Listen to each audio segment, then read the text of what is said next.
Thanks for doing this. Thank you. Is this real? This is real.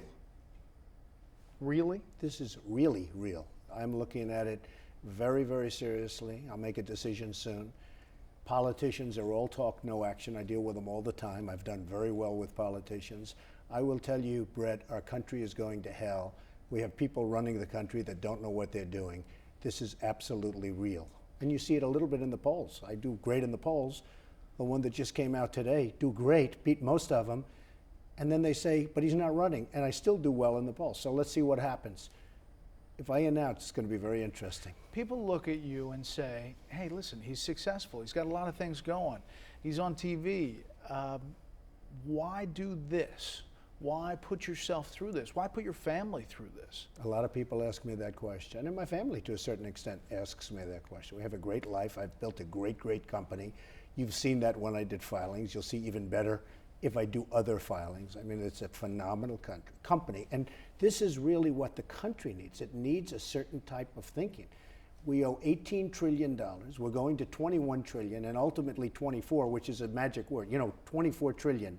That's the magic number. That's like the point of no return. And we're there very quickly. We're going to end up being another Greece, and maybe we're going to end up being another Detroit, because that's where our country is going. We need proper leadership. Well, let's talk about some issues, first of all. Immigration. Right. How do you deal with You got to stop the border. You got to clog up that border. You have to stop Mexico from sending everybody over here. People don't realize Mexico is not our friend. They have done a number on us like very few people have done. We have to build the wall. We have to stop people from coming in, and you have to stop it now. We can't afford it. The wrong people are coming. You have people coming that are gang members, that are murderers, that are killers, and you have some good people coming, certainly. But they're not sending their good people. I mean, just think of it, the country. They're not sending, oh, gee, let's send wonderful people. They're sending their bad apples, and we're getting a lot of bad apples. And you go along that border and you see what's happening in terms of crime. You've got to clog up the border. We have to build a wall. Nobody can build a wall like Trump can build a wall, believe me. That's one thing everybody agrees on. What do you do with the 11 million plus here? Well, I believe in a merit system. It's very hard, and it's easy for me as a very conservative person to say everybody has to get out. But from a human standpoint, that doesn't happen. But you know what? If they're bad, we throw them the hell out. And you have plenty of bad ones. In that 11 million group, you have a lot of bad ones. But you have some great ones. And I believe in the merit system. If somebody's done a great job and really done that wonderful job and had a productive period of time, you start letting them go through a system. But the bad ones, you get them out, and you get them out fast. And we have a lot of bad ones. National debt, you mentioned it. It's a huge issue. How do you tackle it? Well, you tackle it easily. China is destroying this country. Other countries are destroying this country with trade. What's going on with trade in this country is unbelievable. You have to stop it, because and it's all manipulation of currency. We make better product than they make in China, but they manipulate their currency brilliantly, and they're taking away our jobs, they're taking away our manufacturing, and we have to bring it back. So we have to be strong on China, strong on trade. And how do you turn it around? I mean, obviously, a lot of politicians have talked about a lot of things. Some have talked about dealing with entitlements. Some have talked about a pro-growth agenda, but nothing seems to have turned it around. Bret, we have tremendous potential in this country. But every country that does business with us rips us, because we have people that are incompetent negotiators. I call Obama the 5 for 1. That's a typical negotiation. We have one traitor. We get him back, and we give 5 killers that are out now trying to kill everybody, including this country. And they were leaders. They were really the ones they wanted, those 5. That's called a trade. That's a bad trade. It's a terrible trade. Well, the trade's on other countries. When we deal with China, when we deal with Brazil, when we deal with Mexico, when we deal with Japan, which is really starting to rear its head again, as you probably have seen and heard. And they're manipulating their currency very low. They're bringing it down. It's going to be very hard to compete. We have to have somebody that knows what they're doing. Politicians don't know. They don't understand. They don't have a clue. They talk. Now, I deal with politicians all my life. I've made a lot of money dealing with politicians. They're easy. They're all talk. They're no action. What they are great at is self-preservation. They keep their job. That's all they want to do, is keep their job. but they don't want to do good for the country. That I can tell you. Healthcare. What do you do about Obamacare? Got to repeal it. It's got to end. It's a disaster. And don't forget, Obamacare doesn't really kick in. The negative impact doesn't kick in until 16. So Obama said, not only with certain companies and certain groups of people like Congress, as to getting Obamacare, he didn't want it during his administration. Very smart. One of the smarter things, frankly, that he's done. It kicks in 16. It's going to be a disaster. I believe in health care. You've got to take care of people. I have a big heart. I'm conservative with a very, very big heart. But Obamacare is a disaster. It's going to destroy the country. And it's bad, bad health care. It's horrible. So I would have a plan that would be a fabulous plan. But with all of that being said, you've got to take care of people. You have to repeal Obamacare. We have to come up with something much better and much less expensive, but at the same time better. Is it possible Yes. to get Congress on the same page with one Yes. thing? You have to get him in the room. You have to get him in the room. He doesn't talk to anybody. He writes executive orders because he can't get along with anybody. He doesn't talk to anybody. He doesn't even talk to the Democrats anymore. He's the executive order king. And then in 5 years, we'll find out whether or not it held up in the court system. No, we have a disaster in this country. We have a president who is either incompetent or has bad intentions. I personally think he doesn't have bad intentions. I think he's incompetent. A lot of people disagree with me on that. But we are in big, big trouble in this country. Foreign policy. You've been critical of the Iran negotiations and this framework of a deal. What would you do? Well, let's take a look at that deal. There's another one of our great negotiations, whether it's 5 for 1 or Iran. Just a little thing. We have 3 people over there, probably 4 or 5, but we have 3 people over there. You have the minister, you have a soldier, wonderful people that shouldn't be over there. Why doesn't he say, like, at the beginning, hey, fellas, you're dealing with Iran, right? Fellas, let them go. Let them go. Doesn't mean a thing to you. It's going to make us all look good. Going to make me look good. Going to make the country. You guys are going to. It's going to set off right. Let them go. It wasn't even mentioned during the negotiation. They didn't mention it. Now, is it that important? To me, it's important. But is it that in the overall? You know, when you're talking about nuclear, no. But it sets a great little example. Fellas, let them go. They shouldn't be there. Come on. They'll do it. If I said to them, let them go, they do it. They don't even ask. Now, if you look at what's gone on with the plan, it's a disaster. We're not getting rid of nuclear. In fact, I think what's going to happen is the world is now going to arm with nuclear because of this. This is a disaster for our country. And also, when you look at what happened, their negotiator goes back, and in the streets all over Iran, they're celebrating. And he's like a big hero. He's like Mickey Mantle just hit the big home run. The guy is being celebrated as a huge hero. They think they made a great deal. And you know what? They did. Nobody's celebrating over here because even the ones that are saying it's okay, it's sort of very mixed. And I actually thought that what he was doing was setting the stage not to do a deal. Because I really thought, you know, he'd look really tough and smart if he walked out. And I was predicting maybe he'll walk out. But they're not smart. They're not. I wrote the book, The Art of the Deal. #1 selling business book of all time, I think. Pretty close, right? Almost everybody read it. This is not the art of the deal. This is a bunch of checker players playing with grandmasters. You know, the Persians and the Iranians, they're very, very good negotiators. And we have people that don't have a clue. I mean, I like John Kerry. He's a nice person. He's not a negotiator. So it's very sad what's happening to the country. And I think, frankly, you just hit on it, the biggest issue facing the world is nuclear. And when people talk about global warming, in the meantime, you tell the people up in Boston about global warming where they have 12 feet of snow and can't get out of their house.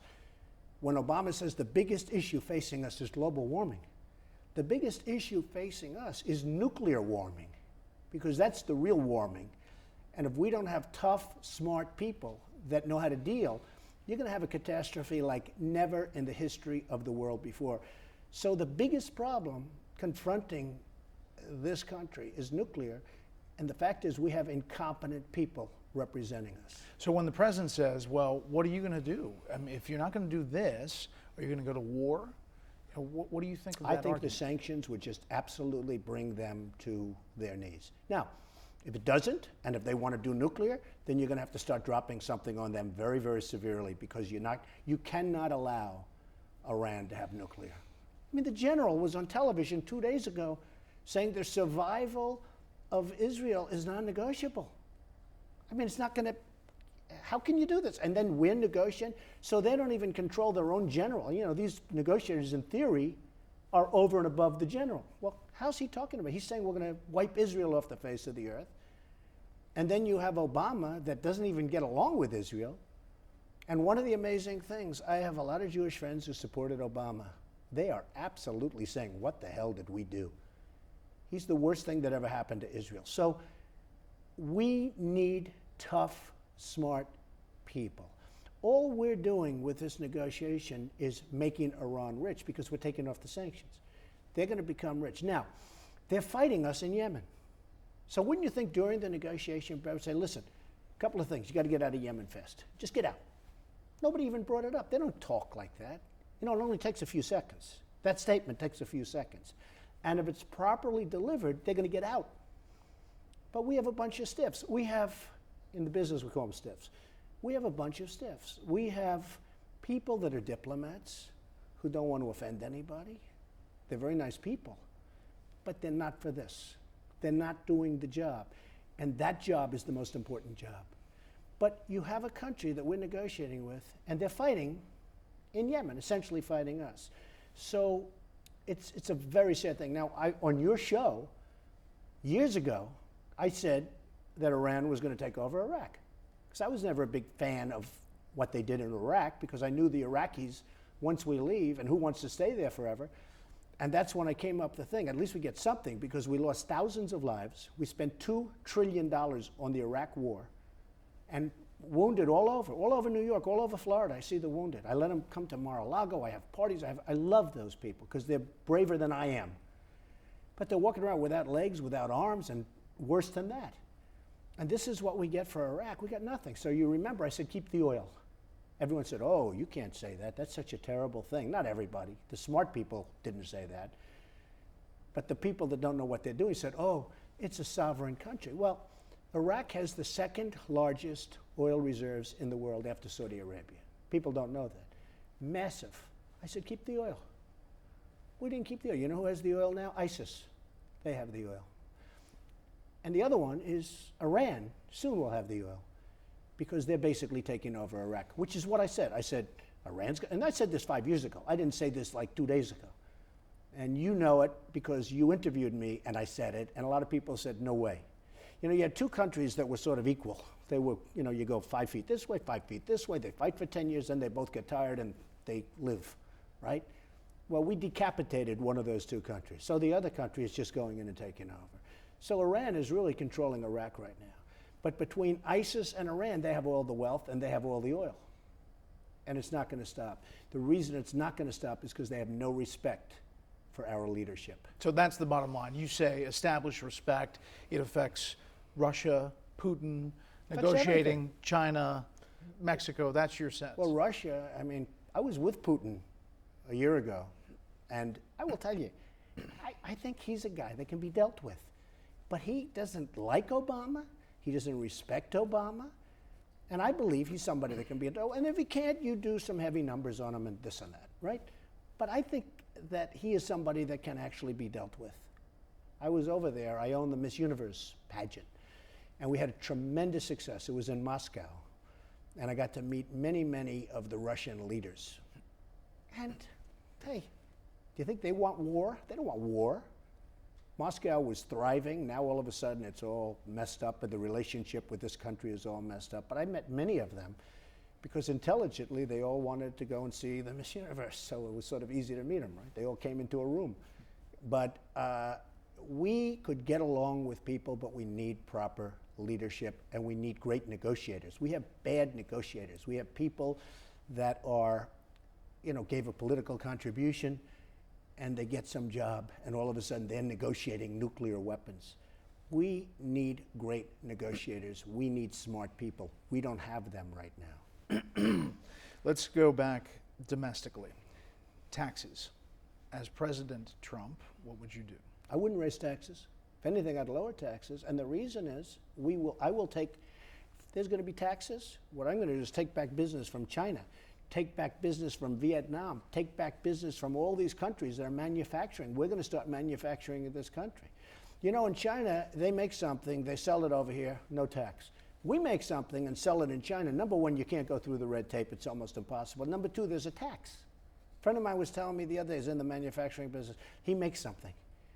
He said, oh, the tax of China. I said, when we send, I said, what do you mean? They charge you? They're charging you like a big tax? He said, it's a massive tax. If we're selling into China, it's a massive tax. When they sell into us, it's nothing. Because we have people that don't know what they're doing. And it's unfair. And our companies can't compete with that. You just can't compete with it. So I guarantee you there won't be devaluations of their currency when I'm around, and if I decide to do this and if I win. And our country will become great again, and our country will become rich again. Now, rich doesn't sound nice. People say, oh, that's a terrible thing to say, our country's going to be rich. Well, without being rich, we can't be great. And I'd be the only Republican that would say, I'm not going to cut Social Security. I'm going to make it stronger, but I'm not going to cut it. I'm not going to cut Medicare or Medicaid. I'm not going to cut it.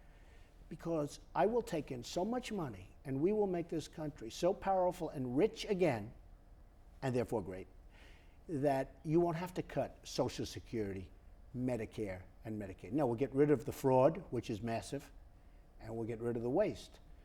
But you won't have to cut it. So I'll probably be the only one that says that. So will you put out a specific plan if you're going to run? Sure. A tax plan? Sure. Corporate I'll do taxes, it. personal? I'll do it. I mean, you have to sort of go by your wits a little bit when you're in there, and you have to negotiate. So you can put out a plan, but you want to negotiate with Congress. You want to get along with them. You want to actually bring them over to the White House, or I'll go to them. I'd like to save some money because the guards, you know, everything, when Obama, I'll give you an example. So 2 weeks ago, he goes to Hawaii. Goes to Hawaii. He takes Air Force One. His wife leaves almost at the same time. She takes another Boeing.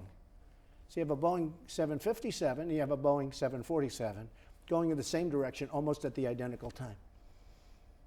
Now you tell me, is that right? Is that right? They go out to do television shows in the same area, Burbank. I guess it was Burbank, California. They're landing at, I believe, the same airport. One leaves an hour or two early. You don't think maybe Mrs. Obama or the president could have said, you know what, let's sort of take one plane. You know the kind of millions and millions, and we're not talking about like for $5,000 more. We're talking about millions and millions of dollars. And that's what it is. One thing interesting, I talk about it and some people think, so I see the Chinese president and delegation is being honored at the White House during the Obama administration. And they have a third-rate tent sitting on the White House lawn. It looks terrible, not good for security. So I call up David Axelrod.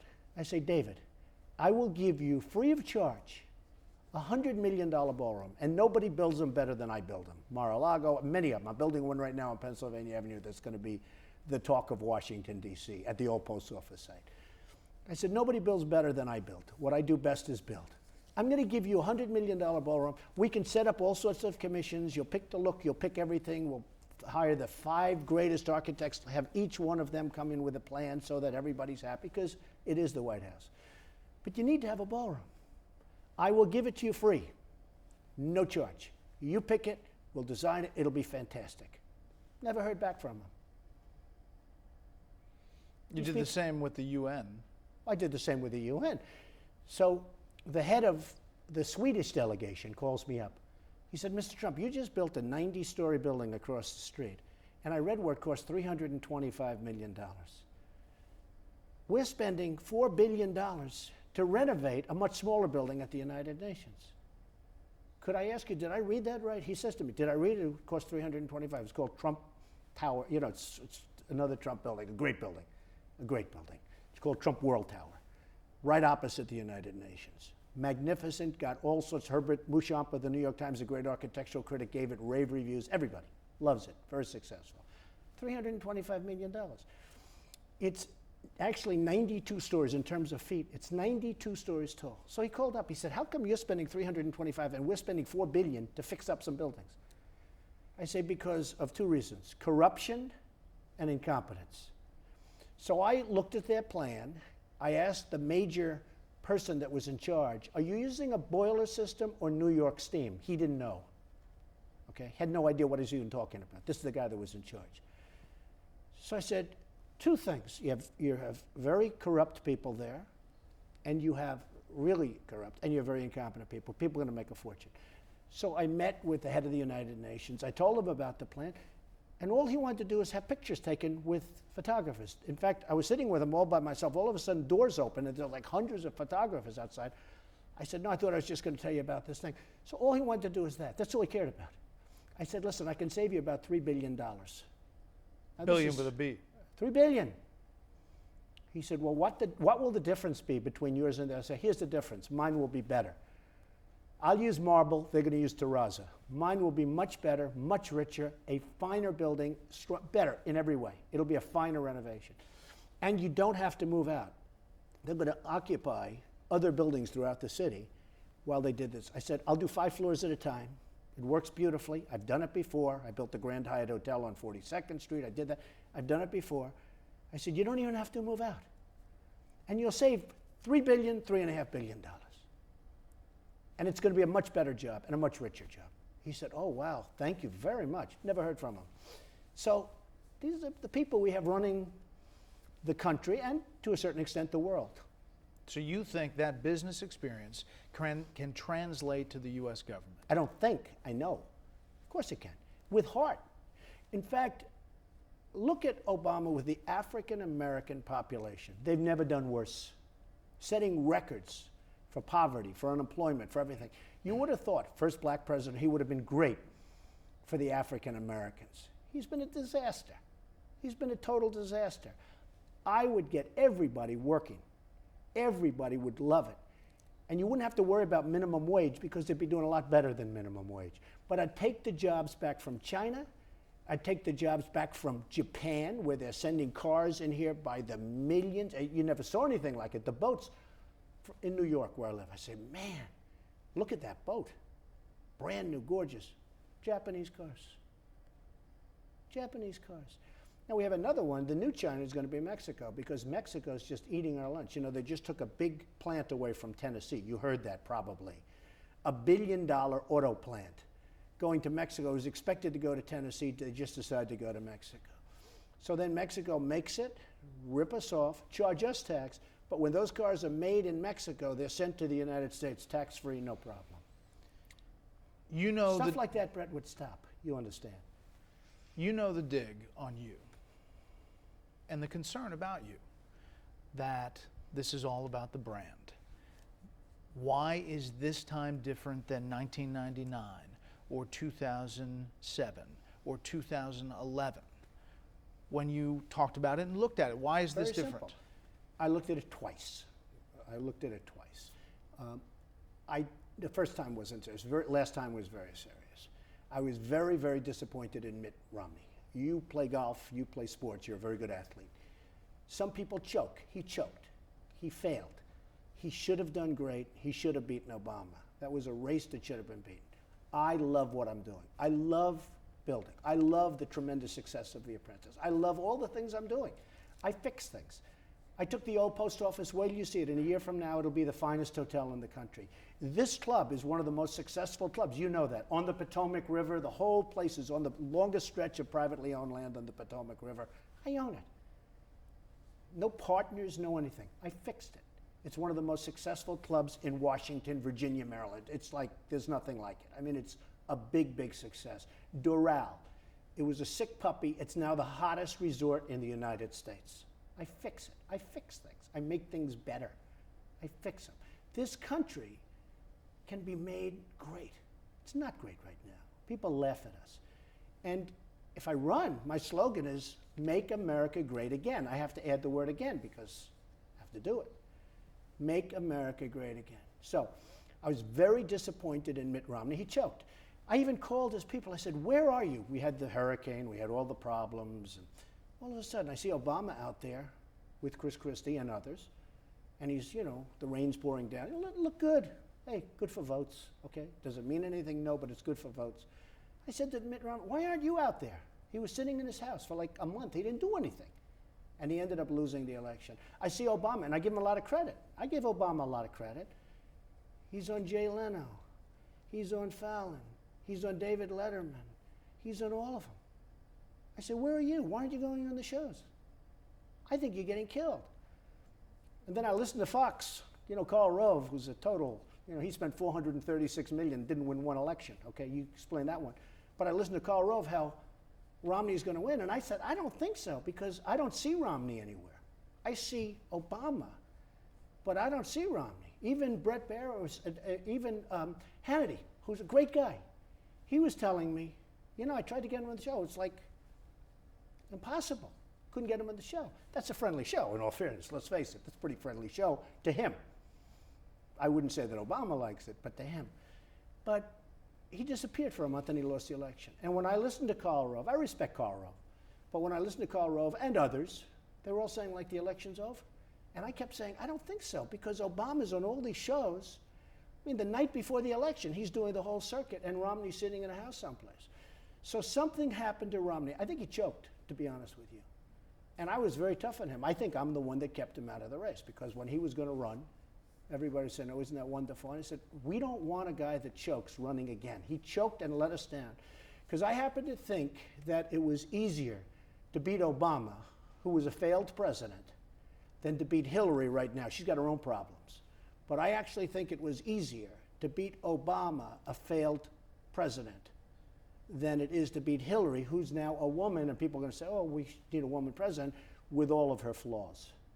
He should have won that race, but he choked. I don't think he'll be endorsing me if I run. Do you agree? And I helped him a lot. By the way, I helped him. You know it. I helped him a lot. But I don't expect an endorsement.